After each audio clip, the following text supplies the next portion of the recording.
नमस्कार। आज हम बात करने वाले हैं राजस्थान की कला और संस्कृति के एक ऐसे टॉपिक की जहां से अब मानकर चलिए सवाल तो बनता ही बनता है। जी हां, हम बात कर रहे हैं राजस्थान की लोक देवियों की। ये टॉपिक सिर्फ हमारी संस्कृति को समझने के लिए ही नहीं, बल्कि एग्जाम में स्कोर करने के लिए भी बहुत ही ज्यादा जरूरी है। अब आप पूछेंगे कि भाई ये टॉपिक इतना ज़रूरी क्यों है? वो इसलिए क्योंकि आप कोई भी एग्ज़ाम उठाकर देख लीजिए, यहाँ से सवाल आपको मिलेगा ही मिलेगा। तो चलिए आज इसको इस तरह से समझते हैं कि एक भी फैक्ट, एक भी कॉन्सेप्ट हमसे छूटने ना पाए। तो आज हम क्या क्या कवर करने वाले हैं? सबसे पहले तो समझेंगे कि कुल देवी और आराध्य देवी में फर्क क्या है।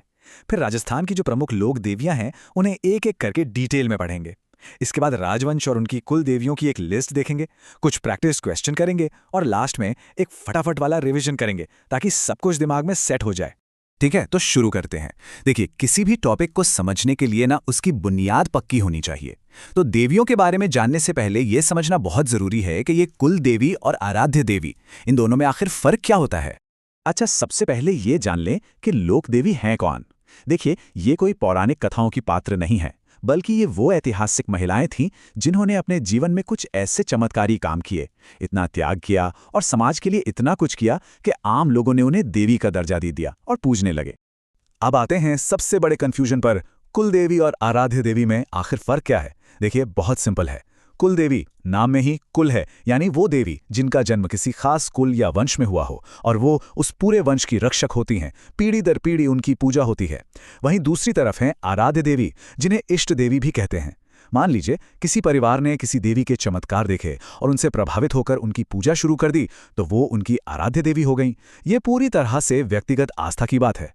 तो अब जब ये बेसिक कॉन्सेप्ट क्लियर हो गया है, तो चलिए अब राजस्थान की सबसे प्रमुख लोक देवियों के बारे में जानते हैं, उनकी कहानियों को समझते हैं और उनसे जुड़े हर इंपॉर्टेंट फैक्ट को कवर करते हैं। लिस्ट में सबसे पहला नाम आता है करणी माता का। इनका मंदिर है बीकानेर के देशनोक में। इनको तो चूहों वाली देवी के नाम से सब जानते हैं। इनके मंदिर में जो हजारों चूहे हैं ना, उन्हें काबा कहा जाता है। इनके और भी नाम हैं, जैसे दाढ़ी वाली ढोकरी और जोगमाया, और बचपन का नाम था रिद्धिबाई। अब यहाँ पर एक बात ध्यान से समझिएगा, ये चारण समाज की तो है कुल देवी, लेकिन बीकानेर के राठौर राजवंश की हैं आराध्य देवी। और हाँ, एक और जरूरी बात, इनके मंदिर को मठ कहते हैं।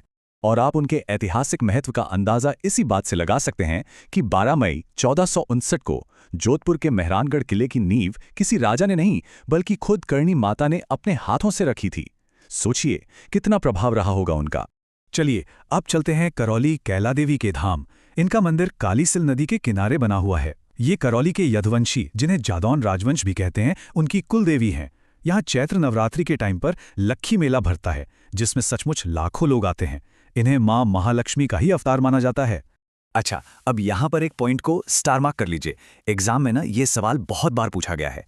कैला देवी के मेले का जो सबसे बड़ा आकर्षण है वो है लांगुरिया गीत और नृत्य। भक्त पूरी श्रद्धा से गीत गाते हैं, डांस करते हैं। ये एक बहुत ही खास, मतलब बहुत ही यूनिक कल्चरल ट्रेडिशन है, इसे जरूर याद रखिएगा। अब जयपुर चलते हैं, आमेर के किले में विराजित शिला देवी के दर्शन करने। ये आमेर के कछवाहा राजवंश की कुल देवी हैं और इनकी कहानी भी बड़ी दिलचस्प है। कहते हैं कि इनकी मूर्ति को राजा मानसिंह प्रथम 1604 ईस्वी में बंगाल के जैसोर से लेकर आए थे। इन्हें मां काली का ही एक रूप माना जाता है। अब ये मूर्ति आमेर आई कैसे, इसको लेकर ना 3 अलग अलग कहानियां हैं। पहली तो यह है कि राजा मानसिंह ने बंगाल के राजा केदार को युद्ध में हराया और जीत के तौर पे ये मूर्ति ले आए। दूसरी कहानी कहती है कि राजा केदार ने अपनी बेटी की शादी मानसिंह से की और दहेज में ये मूर्ति दी। और एक तीसरी कहानी ये भी है कि ये मूर्ति समुद्र में एक शिला यानी पत्थर के रूप में मिली थी। मतलब इतिहास और लोक कथाएं कैसे एक दूसरे में गुथी हुई हैं, ये इसका बढ़िया उदाहरण है। शीला देवी की मूर्ति से जुड़ा एक और बड़ा मजेदार किस्सा है। अगर आप मूर्ति को ध्यान से देखेंगे तो उनकी गर्दन थोड़ी सी झुकी हुई है। लोक कथाओं के अनुसार पहले यहाँ नर बलि दी जाती थी। जब इस प्रथा को बंद करके पशु बलि शुरू की गई तो देवी माँ ने गुस्से में अपना मुंह फेर लिया और तब से उनकी गर्दन वैसी ही टेढ़ी है। चलिए अब इस सफर को आगे बढ़ाते हैं और राजस्थान की कुछ और भी बहुत महत्वपूर्ण लोक देवियों के बारे में विस्तार से जानते हैं। अब हमारी लिस्ट में है शीकर की जीर्ण माता। इनका भव्य मंदिर रेवासा गांव के पास है। और एग्जाम के लिहाज से जो सबसे जरूरी फैक्ट है वो ये कि सभी राजस्थानी लोक देवी देवताओं में इनका लोकगीत सबसे लंबा है। चौहान और मीणा समुदाय के लोग इन्हें बहुत मानते हैं और यहाँ चैत्र और अश्विन यानी दोनों नवरात्रों में बड़ा भारी मेला लगता है। इसके बाद हम बात करते हैं जोधपुर के बिलाड़ा में स्थित आई माता की। ये सिरवी समाज की कुल देवी हैं। अब इनके मंदिर से जुड़ी कुछ खास बातें हैं। पहली तो ये कि इनके मंदिर को बडेर या दरगाह कहा जाता है, जो अपने आप में काफी यूनिक है। दूसरी बात, ये लोग देवता रामदेव जी की शिष्या थीं। और तीसरी और सबसे चमत्कारी बात, ऐसा माना जाता है कि इनके मंदिर में जो दीपक जलता है ना, उसकी लौ से केसर टपकती है। अब चलते हैं जालौर सुंधा माता के मंदिर। ये मंदिर भीनमाल के पास सुंधा पर्वत पर है। और यहाँ की सबसे अलग बात यह है कि यहाँ देवी के धड़ की पूजा नहीं होती, सिर्फ उनके सिर की पूजा होती है। इसीलिए उन्हें अघटेश्वरी भी कहा जाता है। ये जगह ऐतिहासिक तौर पर भी बहुत महत्वपूर्ण है, क्योंकि यहाँ 1262 ईस्वी का एक शिलालेख मिला है, जिससे जालोर के चौहानों के बारे में पता चलता है। और हाँ, राजस्थान का जो पहला रोपवे लगा था वो यहीं लगा था। अच्छा, अब बात करते हैं जैसलमेर की देवियों की, जो सब आपस में जुड़ी हुई है। इन सभी को हिंगलाज माता का अवतार माना जाता है। इनमें मेन है आवण माता, जिनकी पूजा मांड क्षेत्र में होती है और उन्हें तेमड़े राय भी कहते हैं। फिर आती हैं स्वांगिया माता, जो जैसलमेर के भाटी राजवंश की कुल देवी हैं, और इनका प्रतीक चिन्ह है एक मुड़ा हुआ भाला। माना जाता है कि ये सभी देवियां 7 बहनें थीं।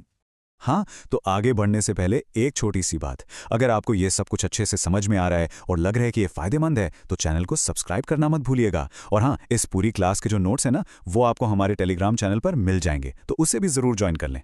तो चलिए, अब तक जो कुछ भी हमने पढ़ा उसे और मजबूत करते हैं।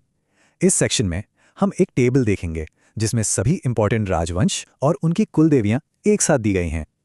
ये आप समझ लीजिए फास्ट रिवीजन के लिए एक जबरदस्त टूल है। इस टेबल पर जरा खास ध्यान दीजिएगा, क्योंकि यहां से डायरेक्ट सवाल बनते हैं।